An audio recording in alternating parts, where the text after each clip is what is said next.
CPM జాతీయ ప్రధాన కార్యదర్శి సీతారాం ఏచూరి భౌతిక కాయానికి ఏపీ సీఎం చంద్రబాబు నాయుడు నివాళులు అర్పించారు. సీతారాం కుటుంబ సభ్యుల్ని చంద్రబాబు ఓదార్చారు. గన్నవరం విమానాశ్రయం నుంచి ప్రత్యేక విమానంలో ఢిల్లీకి వెళ్లిన చంద్రబాబు అక్కడి నుంచి నేరుగా సీతారాం ఏచూరి నివాసానికి వెళ్లి ఆయన పార్థివ దేహానికి నివాళులు అర్పించారు. Under the same time, he used to carry with everybody. That is his greatness. Good writer. He belongs to my state. His parents were from Kakinada, that is East Godavari Jilla.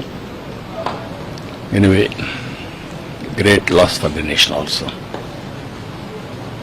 We pray God to say his soul will be in peace.